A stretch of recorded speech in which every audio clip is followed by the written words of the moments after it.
নমস্কার, আমি মনিকা। আপনারা সবাই কেমন আছেন? আশা করি সবাই ভালো আছেন, সুস্থ আছেন।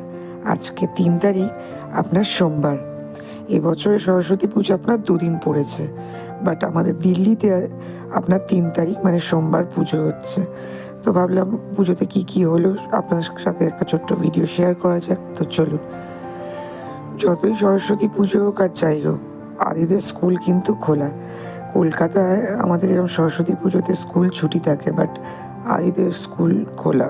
তো এই সকালবেলা আদির স্কুলের টিফিনের প্রিপারেশন নিচ্ছি। এই কিছু ফল ওর জন্য রেখেছি, এগুলো ওকে টিফিনে দেবো, আর একটু কেক দিয়ে দেবো।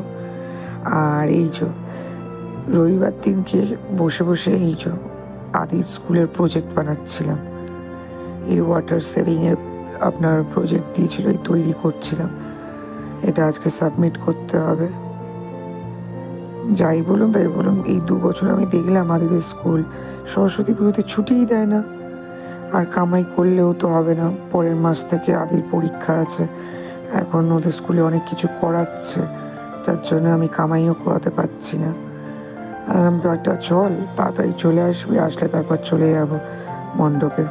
পুজো তো লেট করেই শুরু হবে। এই যে জায়গাটা দেখতে পাচ্ছেন সাদা, এই জায়গাটাতে আপনার সরস্বতী পুজো হবে। এইটা আমাদের বলা হয় কলোনির ভেতরে বারাত ঘর। এটা সবাই বিয়ে বাড়ির জন্য ভাড়া নেয়। আর কালকের আমি দেখে নিয়েছি যে আপনার ঠাকুর এসে গেছে। দাঁড়ান দেখাচ্ছি। এখন ঠাকুরের মুখটা বন্ধ আছে, যদিও বা জানি না কতটা দেখাতে পারবো। ওই যে দূরে দেখতে পাচ্ছেন মূর্তি আপনার চলে এসছে। দূর থেকেই আদিকে বললাম যে নমস্কার করে নাও বেটা।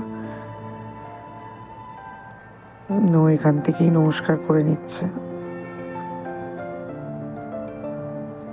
আমিও তাড়াতাড়ি গিয়ে সব কাজবাজগুলো সারবো, কেন আসতে হবে এখানে পুজো দিতে।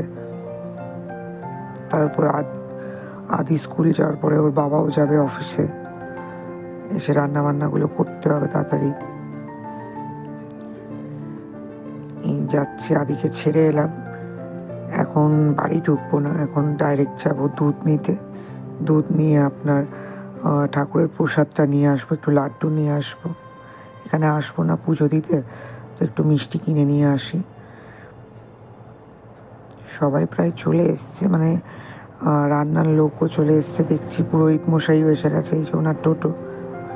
দুর্গা পুজোতেও এই টোটো দেখেছি, সরস্বতী পুজোতেও এই টোটো করেই উনি আসেন। আর কলোনিতে বিয়ে ছিল জানেন তো, এখন সাজিয়েছে দেখতে পাচ্ছেন। এই 2-3 দিন আগে বিয়ে ছিল কলোনিতে। তো চলুন তাড়াতাড়ি যাই। আবার এসে অভিজিতের জন্য আবার খাবারও রেডি করতে হবে, আবার কাঁচা হলুদও বাটতে হবে। চলে এসেছি, অভিজিৎকে আছে ফ্রেশ হতে। বললাম ততক্ষণে আমি কাঁচা হলুদটা বেটে দিচ্ছি, তুমি এসে মেখে নেবে। কাঁচা হলুদ মাখতে হলাম, কেন মাখবে না, সরস্বতী পুজোতে তো সবাই মাখে, মেখে স্নান করে নেবে। তো ঠিক আছে। আর আমি এখানে একটু আজকের অন্যরকমভাবে ফুলকপি আলুর তরকারি করেছি, নিরামিষই কিন্তু একটু অন্যরকম, বেশ টেস্টিও হয়েছে। এর সাথে করবো আপনার লুচি।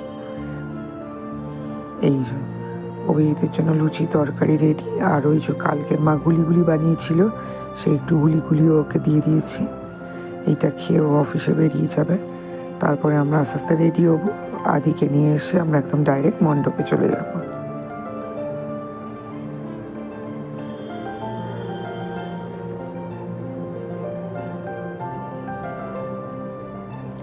এই যে চলে এসেছি, আদিকে স্কুল থেকে নিয়ে ওকে রেডি করে আমরা চলে এসেছি মণ্ডপে। এই দেখতেন পাচ্ছেন সরস্বতী প্রতিমা। আজকে কিন্তু লোকও সেরকম অনেকই হয়েছে। এই যে আমি এই কিছুক্ষণ আগে আমি পুজোটা দিলাম। আদি জাস্ট পুজোটা দিয়েই হাওয়া হয়ে গেছে, ওকে আর খুঁজেই পাওয়া যাচ্ছে না। তারপরে আমাদের যে পুজো কমিটির যারা আছে তাদের সাথে সব দেখা করতে গেলাম। তারাও বলছে দুর্গা পুজোয় ছিলেন না কেন, যে এবছর থাকবো, চিন্তা নেই। বলছে পুজোতে ছিলে না, দুর্গা পুজোতেও ছিলে না, কালী পুজোতেও ছিলে না। বললাম হ্যাঁ, কলকাতায় গিয়েছিলাম তো যার জন্য আর থাকা হয়নি, কিন্তু এবছর থাকবো দুর্গা পুজোয়। সব চেনা চেনা মুখ, এই দুর্গাপুজোর সময় বা আপনার কালী পুজো, সরস্বতী পুজোর সময় সবার সাথে আলাপ হয়, নাহলে কে কোথায় থাকে দেখাই যায় না।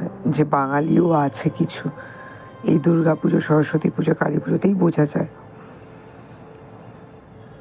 আজকে কয়েকজন হলুদ শাড়ি পরে এসছে, আমি তো আগে থেকেই হলুদ শাড়ি ডিসাইড করে গেছি পরবো। আদিকেই দেখুন পুজো হয়ে গেছে, সব বন্ধুরা মিলে কালাবা পড়তে এসছে হাতে। দেখুন না, পণ্ডিতজি করে মাথা খারাপ করে দিচ্ছে পণ্ডিতজি।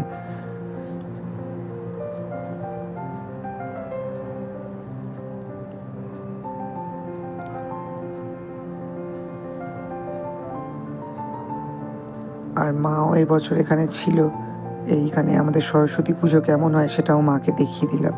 আমি যেরকম সরস্বতী পুজো এতে দেখছো যেরকম এ হচ্ছে, ঠিক দুর্গা পুজো, কালী পুজো ঠিক এরকমভাবেই হয়। কিন্তু কালী পুজো আর সরস্বতী পুজো দিনের দিন হয়, ঠাকুর নিয়ে আসে, সারাদিন পুজো টুজো হয়ে সন্ধেবেলার দিকে বিসর্জন দিয়ে দেয়। এই যে মা বসে আছে এখানে, ওই দিকটায় আপনার হোম হবে, তার সব রেডি হচ্ছে, হোমের জন্য সব রেডি করা হচ্ছে। এই যে পুরোহিত মশাই,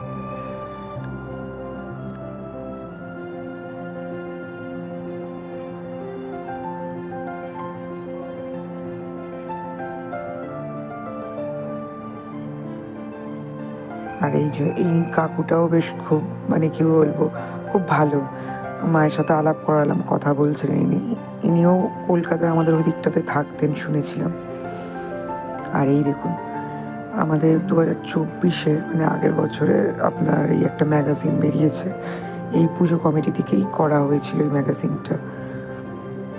আমি থাকলে আমারও ফটো থাকতো এই ম্যাগাজিনে। এই বসে গল্প করছি মা আর আমি, যাবো একটু পরেই খেতে চলে যাব, নাহলে সব খিচুড়ি সব শেষ হয়ে যাবে। ভীষণ ভিড় হয়ে আছে, যার জন্য আমরা এখানে বসে আছি। একটু হালকা হলেই আমরাও চলে যাব আপনার খিচুড়ি তরকারি সব নিতে।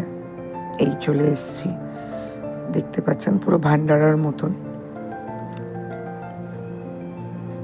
আদি তো ওর বন্ধুদের সাথে খাবে বললো, যার জন্য ও ওখানে চলে গেছে, বন্ধুদের সাথে খাচ্ছে। এখানে আমরা কয়েকজন চেনা পরিচিত সবাই একসাথে খাচ্ছি। আমাদের ঠিক দুর্গা পুজো বলুন, কালী পুজো বলুন বা সরস্বতী পুজো বলুন, এইভাবে ভান্ডারা করা হয়।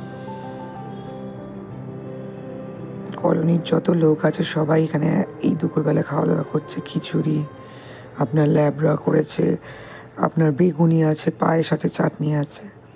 আর এইদিকে দেখছেন ওর বন্ধুদের সাথে খাওয়া দাওয়া করছে আদি, পাত্তাই দিচ্ছে না আমাদেরকে, কোথায় ঘুরঘুর করছে দেখাই যাচ্ছে না।